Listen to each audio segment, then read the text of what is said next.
बिस्मिल्लाहिर्रहमानिर्रहीम। सुल्तान अकेडमी में खुश आमदीद। आज का जो वीडियो लेक्चर है वो क्लास 9th के स्टूडेंट्स के लिए है और इसमें हम मैथमेटिक्स स्टार्ट करेंगे और मैथमेटिक्स का यूनिट नंबर 1 से स्टार्ट लेंगे। Unit number 1 which is called matrices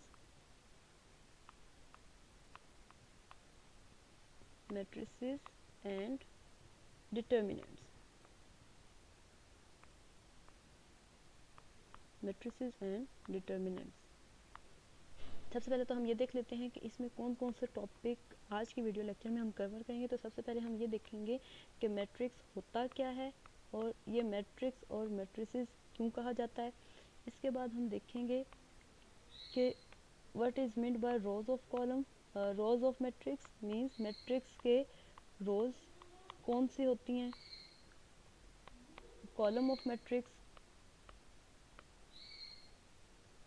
columns of matrix. इसके बाद हम देखेंगे कि order of matrix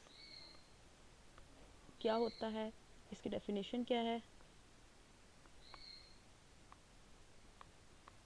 order of matrix. और इसके बाद हम लास्ट टॉपिक जो है वो आज के वीडियो लेक्चर के लिए कवर करेंगे, वो है इक्वल मैट्रिसेस या इक्वलिटी ऑफ टू मैट्रिसेस। तो हम स्टार्ट करते हैं कि मैट्रिक्स से।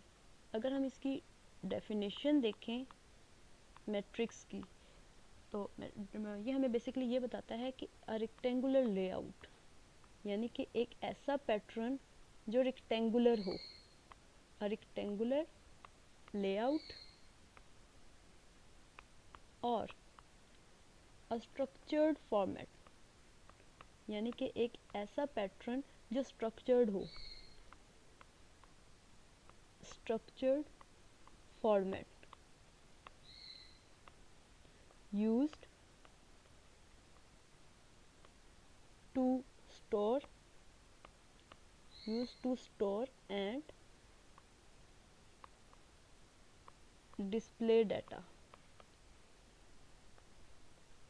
मतलब आपके पास एक ऐसा पैटर्न, एक ऐसा लेआउट, एक ऐसा फॉर्मेट जिसमें आप डाटा को स्टोर भी कर सकें और उसको डिस्प्ले भी कर सकें, हम मैट्रिक्स कहलाता है।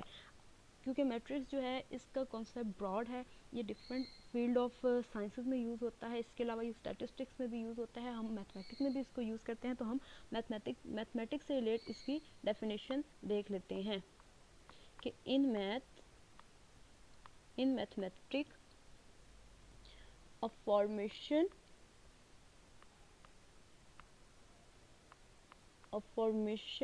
of a collection of real numbers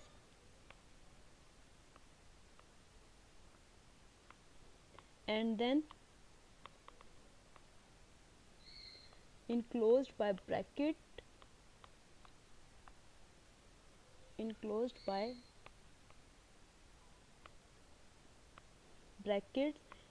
कौन से वाली ब्रैकेट्स, ये जिनको हम मोस्टली बड़ी ब्रैकेट्स कहते हैं। enclosed by brackets is said to form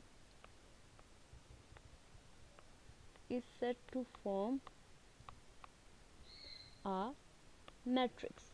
means आपके पास एक ऐसा फॉर्मेट जिसके अंदर आपके पास रियल नंबर की कलेक्शन हो और आप उसको इंक्लोज्ड कर दें ब्रैकेट्स के अंदर।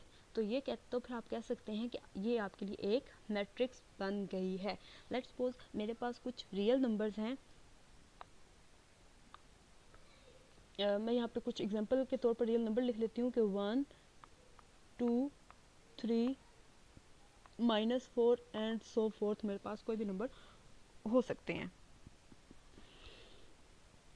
अब मैंने क्या करना है, सबसे पहले तो इनको अरेंज करना है, इनके लिए एक फॉर्मेट क्रिएट करना है। तो इन 4 नंबर्स के लिए तो मैं फॉर्मेट क्या क्रिएट कर सकती हूँ, 1 2 3 4। ये मेरे पास एक पैटर्न मैंने बना दिया है और इसके बाद मैं इसको क्या करूँगी, एक ब्रैकेट के दरमियान इनको क्लोज्ड कर दूँगी। और इसके लिए मैं नाम क्या रखूँगी, हमेशा मैट्रिक्स को जो नाम दिया जाता है वो कैप्स लेटर से दिया जाता है, अल्फ़ाबेटिक इंग्लिश अल्फ़ाबेट के कैप्स लेटर से। तो लेट्स सपोज मैं इसको नाम देती हूँ ए, तो ये मेरे लिए क्या प्रोड्यूस होगी, एक मैट्रिक्स मैंने बना ली है। डेफिनेशन भी हमें ये कहती थी कि रियल नंबर की कलेक्शन ऑफ रियल नंबर्स में आपने उसका एक फॉर्मेट बनाना है, उसके बाद उसको इनक्लोज कर देना है इन दीज ब्रैकेट्स में, इन दीज ब्रैकेट्स में। तो उसको हम कहते हैं कि it is set to form a matrix. तो हमने एक मैट्रिक्स प्रोड्यूस कर लिया है। इसके अलावा मैं अगर इन्हीं नंबर्स को कोई और अरेंजमेंट देना चाहूँ, तो लेट्स सपोज अगर मैं 3 नंबर उठाती हूँ फर्स्ट, और मैं इनको इस तरह लिखती हूँ कि 1 2 3, और इसके बाद मैं इनको अगेन इनक्लोज कर देती हूँ बाय ब्रैकेट्स, और इसको मैं नाम देती हूँ बी का। तो इसका मतलब ये हुआ कि मैंने एक और फॉर्म ऑफ मैट्रिक्स प्रोड्यूस कर ली है। इसी तरह अगर मैं मज़ीद सी मैट्रिक्स बनाना चाहती हूँ इन्हीं रियल नंबर्स की, तो मैं लिख सकती हूँ 1 2 3 4। तो ये भी मेरे लिए एक क्या है, मैट्रिक्स है।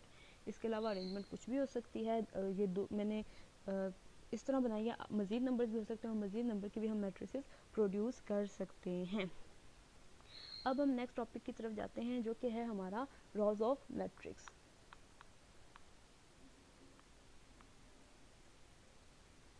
Rows of matrix. अब रॉज ऑफ मैट्रिक्स से क्या मुराद है? मोस्टली स्टूडेंट्स को जो मिस्टेक्स करते हैं वो इसी चीज़ में करते हैं कि उनको समझ नहीं आती कि रोज़ कितनी हैं मैट्रिक्स के अंदर, और कॉलम्स कितने हैं। तो रोज़ समझने के लिए आपको सबसे पहले पता होना चाहिए कि मैट्रिक्स के अंदर मौजूद horizontal data, horizontal represented data जो होता है उसको हम कहते हैं कि वो रोज़ ऑफ मैट्रिक्स है। लेट्स सपोज हमारे पास एग्जांपल हम अपनी प्रीवियस वाली ही उठाएंगे कि मेरे पास एक मैट्रिक्स है 1 2 3 4। तो इसमें हमने देखनी है कि कितने नंबर ऑफ रोज अवेलेबल हैं। तो हम हॉरिजॉन्टली डाटा रिप्रेजेंटेशन देखेंगे, तो ये हॉरिजॉन्टली नंबर 1 मीन्स ये रो नंबर 1 आ गई हमारे पास।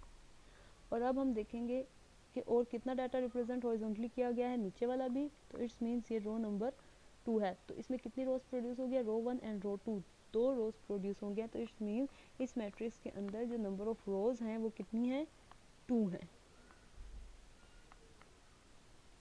एक और मैट्रिक्स उठा के देख लेते हैं।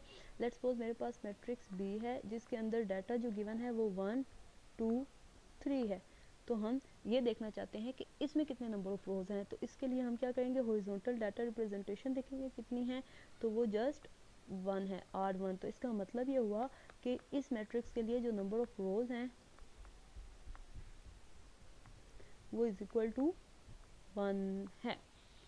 होपफुली स्टूडेंट्स आपको समझ आ गई होगी कि रोज ऑफ मैट्रिक्स क्या होते हैं। अब हम चलते हैं अपने नेक्स्ट टॉपिक के ऊपर, जो कि था column of matrix, columns of matrix.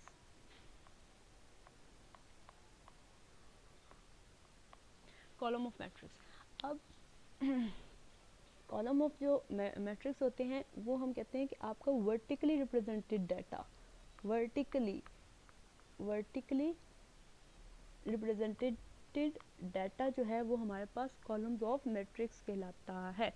By example अगर हम इसको समझना चाहें तो लेट्स सपोज हम अपनी एग्जांपल प्रीवियस वाली ही रखेंगे जो कि थी 1 2 3 4। तो अगर हम इसमें ये देखना चाहते हैं कि इसमें नंबर ऑफ कॉलम्स कितने हैं, तो हम इनका वर्टिकली डाटा रिप्रेजेंटेशन देखेंगे। ये इस तरह, ये वर्टिकल डाटा रिप्रेजेंटेशन हो गई, इसकी भी वर्टिकल डाटा रिप्रेजेंटेशन। तो इसका मतलब ये हुआ कि ये कॉलम नंबर 1, ये कॉलम नंबर 2।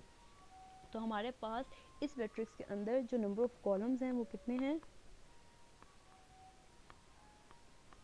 वो 2 हैं।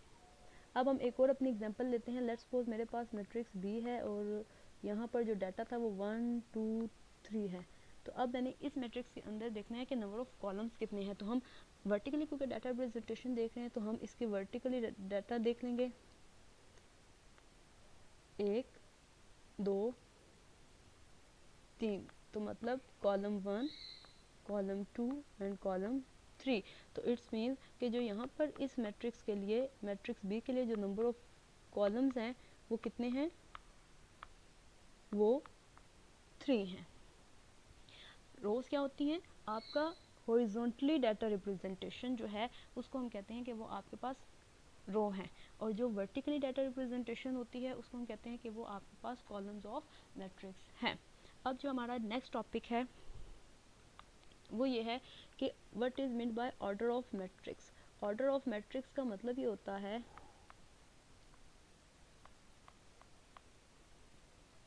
ऑर्डर ऑफ मैट्रिक्स का मतलब ये होता है कि आपने अरेंजमेंट किस तरह की हुई है, आपके मैट्रिक्स के अंदर मौजूद जो रियल नंबर्स हैं वो आपने अरेंज किस तरह किए हुए हैं, उसमें कितने नंबर ऑफ रोज हैं, कितने नंबर ऑफ कॉलम्स हैं। तो इसके लिए जो हम बेसिकली फार्मूला यूज़ करते हैं वो ये है कि number of rows by number of columns, number of rows by number of columns, तो is equal to order of matrix. Let's suppose हमारे पास एक मैट्रिक्स है, मैट्रिक्स नंबर 1, इसमें हमारे पास नंबर हैं जी 2 4 5 6 7 8, और हमने इसका क्या डिटरमिन करना है, इसका हमने मैट्रिक्स डिटरमिन करना है। तो मैट्रिक्स डिटरमिन करने हमने ऑर्डर डिटरमिन करना है। तो ऑर्डर डिटरमिन करने के लिए हमें पता है हमें दो चीज़ें चाहिए होंगी, हमें इसमें मौजूद नंबर ऑफ रोज चाहिए होंगे और इसमें नंबर ऑफ कॉलम्स चाहिए होंगे। तो सबसे पहले हम आइडेंटिफाई कर लेते हैं कि इसमें नंबर ऑफ रोज कितनी है और नंबर ऑफ कॉलम्स कितने हैं। तो अगर मैं रोज़ की बात करती हूँ तो मैं पहले बता चुकी हूँ कि हमारा जो हॉरिजॉन्टली डाटा रिप्रेजेंटेशन थी वो हमें ये बताती है कि इसमें नंबर ऑफ रोज कितनी है। तो ये रो नंबर 1 हो गई और ये रो नंबर 2 हो गई। मीन्स इसमें जो नंबर ऑफ रोज हैं वो कितनी हैं, 2 हैं। और इसमें अगर हम कॉलम देखना चाहें तो कॉलम कितने हैं, column 1, column 2 and column 3। It's means जो ऑर्डर ऑफ ए है, ऑर्डर ऑफ ए है is equal to number of rows पहले लिखेंगे तो कितनी रोज थी, 2। नंबर ऑफ कॉलम हम बाद में लिखेंगे तो नंबर ऑफ कॉलम्स कितने हैं, इसमें 3 हैं तो 3 आ जाएगा। Means order of matrix A is equal to 2/3।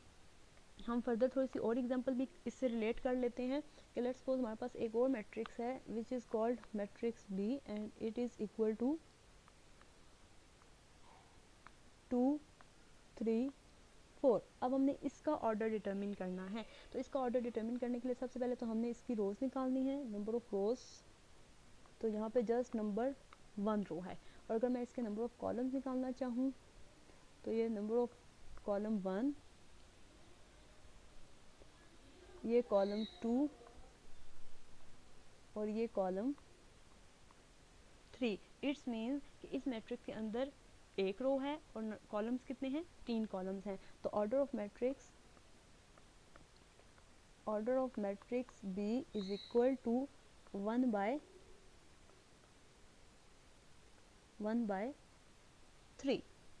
एक और एग्जांपल कर लेते हैं ऑर्डर ऑफ मैट्रिक्स से ही रिलेट कि लेट्स सपोज हमारे पास एक और मैट्रिक्स है सी is equal to 2 3 4।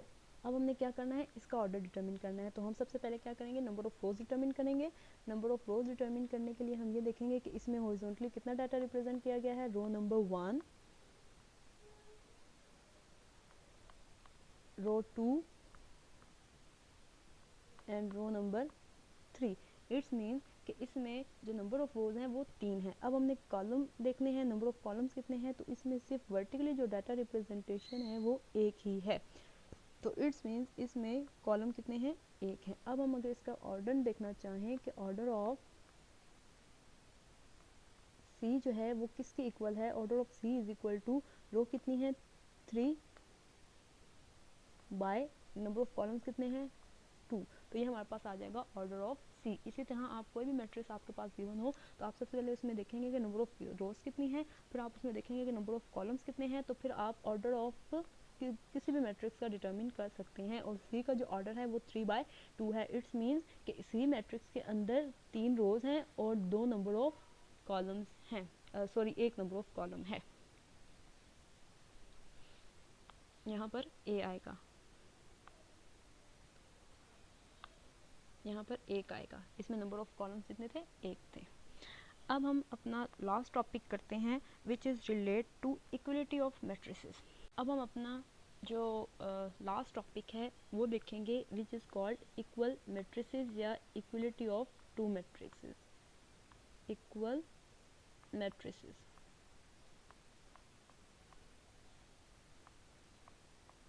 Equal matrices basically means ये होता है कि आपके पास दो या दो से ज़्यादा मैट्रिसेस मौजूद हैं। तो आप क्या करते हैं, आप ये देखते हैं कि वेदर वो दो मैट्रिसेस आपस में इक्वल हैं या नहीं हैं। तो उसके लिए हमारे पास दो कंडीशन होनी चाहिए कि we said two matrices are equal if. हमारे पास दो कंडीशन होती हैं इसके लिए इफ़। कंडीशन नंबर 1 जो है वो ये हमें कहती है कि order of matrix A must be equal to order of matrix B, order of matrix B।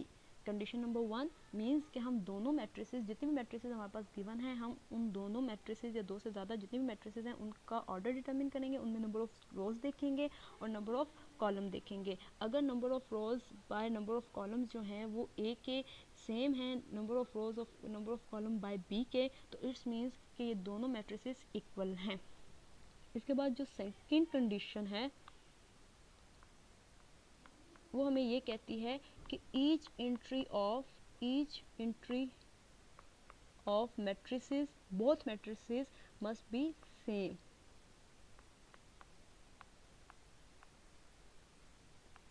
Must be same. अब इसकी क्या बात है, हम तो इस चीज़ को सेकंड पॉइंट को एग्जांपल के ज़रिए समझ लेते हैं कि हमारे पास दो मैट्रिसेस हैं A and B। A matrices हमारे पास है 2 3 4 5 और B मैट्रिसेस हमारे पास जो है वो इक्वल टू है 2 + 1, यहाँ पर 2 + 2 और यहाँ पर आ जाता है 5। तो ये हमारे पास दो मैट्रिसेस हैं। सबसे पहले तो हमने इसका ऑर्डर देखना है। ऑर्डर हमें बता रहा है कि भाई इसमें नंबर ऑफ रोज भी दो हैं और इसमें भी नंबर ऑफ रोज दो हैं, इसमें नंबर ऑफ कॉलम्स भी दो हैं, इसमें भी नंबर ऑफ कॉलम्स दो हैं। तो पहली कंडीशन तो ये दोनों मैट्रिसेस फुलफिल करते हैं, मींस कि दोनों में नंबर ऑफ रोज और नंबर ऑफ कॉलम क्या है, सेम है। जो सेकंड कंडीशन है जो हमें ये बताती है कि each entry must be same, वो क्या है कि मींस इसके जो नंबर्स हैं, जिस पोजीशन पे जो नंबर मौजूद है वो क्या होना चाहिए, सेम होना चाहिए। मींस इसके जो पहला नंबर है, इस मैट्रिक्स का पहला जो नंबर है वो 2 है और इस मैट्रिक्स का भी पहला नंबर 2 है। तो इट्स मीन्स ये कंडीशन यहाँ पर एक एंट्री जो है वो सेम है। अब दूसरी एंट्री की तरफ आते हैं, ये वाली सेकंड जो कि 3 है और यहाँ पर क्या लिखा हुआ है 2 + 1। इट्स मीन्स कि 2 + 1 = 3। तो मीन्स सेकंड एंट्री भी दोनों की क्या है, सेम है। अब थर्ड एंट्री की तरफ आते हैं विच इज़ 4। तो मैट्रिक्स ए की जो एंट्री थर्ड है वो 4 है और यहाँ पर अगर मैं देखना चाहूँ तो यहाँ पर जो एंट्री है 4 वो 2 + 2 है विच इज़ इक्वल टू 4। तो मीन्स ये दोनों एंट्रीज भी सेम हैं। इसके बाद हम आते हैं लास्ट एंट्री ऑफ मैट्रिक्स की, तो वो 5 है और इस साइड पर मैं देखूँ तो वो भी 5 है। तो इसका मतलब ये हुआ कि इनकी एंट्रीज भी सेम है एज वेल एज इनके ऑर्डर भी सेम है। तो हम ये कह सकते हैं these both matrices are equal matrices. तो आज के लेक्चर में इतना ही। अगर आपको वीडियो पसंद आई है, समझ आई है, तो कमेंट ज़रूर कीजिए, लाइक ज़रूर कीजिए, सब्सक्राइब ज़रूर कीजिए और कोई सजेशन देना चाहते हैं तो कमेंट सेक्शन में आप सजेशन भी दे सकते हैं। थैंक्स। आज का इतना ही था। थैंक्स।